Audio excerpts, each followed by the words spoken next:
Welcome to the I-29 Moo U Dairy podcast. I-29 Moo University is a consortium of land-grant universities in Minnesota, Iowa, South Dakota, and Nebraska. This podcast covers timely news, information, and research for today's dairy industry.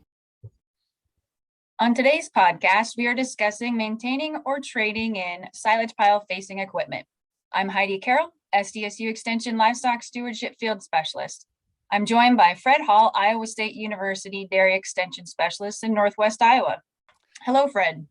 Greetings, Heidi and everybody.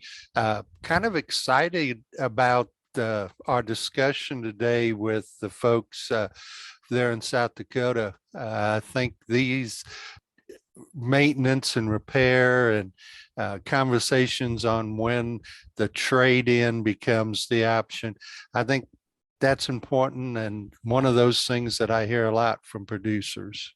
We do have a team of equipment technicians and sales with us today from Farmers Implement and Irrigation in Brookings, South Dakota. Let's go around and introduce yourselves. We'll start off with Dave Carroll. Hi, I'm Dave Carroll from Brookings, South Dakota. I'm a technician here at Farmers Implement. I'm Zane Watson. I'm the sales manager for Farmers Implement and Irrigation out of Brookings and Watertown locations. I'm Nathan Haig. I'm a salesman here at Farmers Implement in Brookings. I'm Keith Mack at the Watertown location, salesman for Farmers Implement and Irrigation. And I'm Mark Peterson. I'm a salesman out of the Brookings store for Farmers Implement and Irrigation. Gentlemen, to go ahead and get this kicked off, tell me what you see. Do you see a lot of facers or mostly bucket loaders being used on these big piles?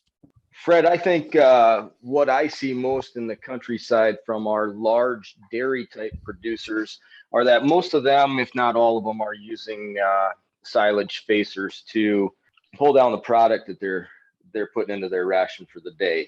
When we get to some of the smaller operations, we do see that they're picking at it with a bucket. Obviously, the small piles that are being produced by the beef growers, they're simply grabbing that with a bucket. They don't have the size or scale of a pile to require a facer and extension to pull down their product. So as you see these machines, either you go out for a service call or they come in, what do you service most? And let's kind of focus on the facers since that's the machine you're seeing most. A lot of what we see is like attaches to the equipment, sees the most abuse as far as, getting jiggled or not getting hooked correctly to the equipment or something like that. And then usually it's just the faceplate of the equipment that is getting attached to is where we see more problems from. So if the faceplate's the number one thing, what are a couple other things that you're seeing pretty routinely? I know like on the bucket side, you'll see like loader cylinders and, grapple teeth and stuff like that get kind of bent up and, because of all the ice and hard silage pack and stuff like that. That sounds good. If we think about those pieces of equipment, both the facers as well as the loader tractors, what are some of the average costs of some of those most common repairs that go along with those? That one's kind of hard to give an estimated price because it depends on, if you're using a loader tractor or a payloader or even a skid loader, all of them are going to be a different price category for the bushings and cylinders and that kind of stuff. Let's look at it from another angle. Do you think that as far as a percent over a year, are we looking at the, kind of a traditional 3 to 5% for repairs and maintenance, or are we looking higher than that? I think there again, a lot of it is really going to boil down to what the customer is using. If we're talking about a payloader, for example, a lot of times you can operate that machine a lot cheaper from a side of repairs on the cylinders and stuff because that machine's built for a quarry. And when we're using it in a livestock setting on a silage pile, a lot of times you're not using that piece of equipment up to its full potential. Where if you start using a tractor and loader or a skid steer, then you're going to see maybe a little bit more maintenance take place to keep those units up, because they don't have as heavy of a build as like a wheel loader would. So it all boils down to what size or scale of equipment the customer is using and the size of the operation. You made an interesting point as far as using a payloader.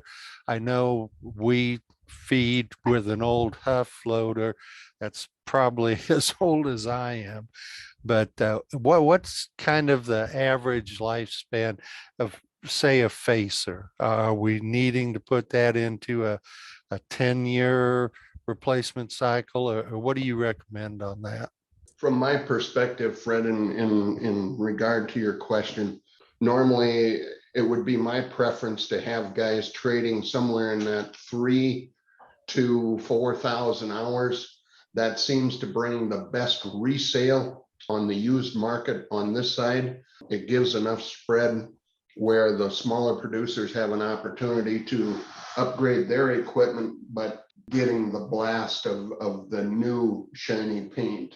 It also gives us an opportunity to look over the machine and to update it, per se, if you will, taking care of small minor repairs versus having a train wreck at 7,500 hours, and the reconditioning amount just gets astronomical. Let's consider, you're an owner. Let's stick with a facer. Give me a couple of things that an owner needs to do to prolong the life of that machine, put another year in there between trading. It's been my experience over the years, most people want to first hit equipment with a water hose. It's been my experience over the years that if we double back and we use an air hose, clean debris away from engines, moving parts, service air filters, clean cab filters, keep debris out of the cab, keep cables and hoses and whatnot free of all debris as much as you possibly can. I think that prolongs the life of any machine. The more debris that's packed in, the less opportunity you have to see small oil leaks before they're huge, more opportunity for fire, things of that nature. Just good, solid cleaning practices, I guess, with air. And that would pertain to any equipment, including your facer, Fred. Do you guys see a seasonality when people are trying to maybe trade in or purchase new equipment for their silage pile? Is there a time they can kind of capitalize and maybe get the best value?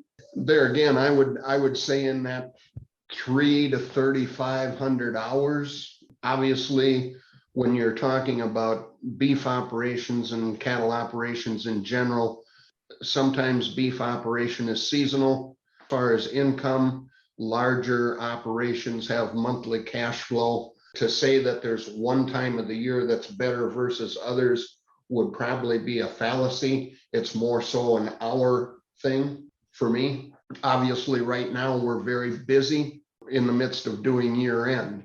However, if I'm a dairy and I've got monthly cash flow and my machine just hit 3,500 hours, I really wouldn't care if it was July or January.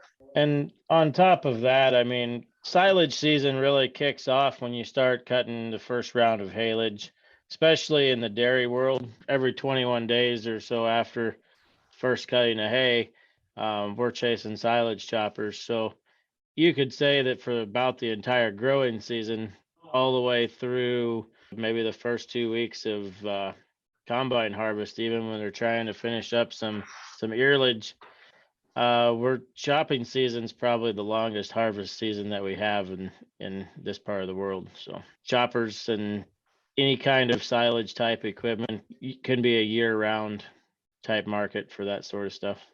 I think as we are wrapping up today's podcast, we'd be negligent if we didn't talk a little bit about safety around that silage pile.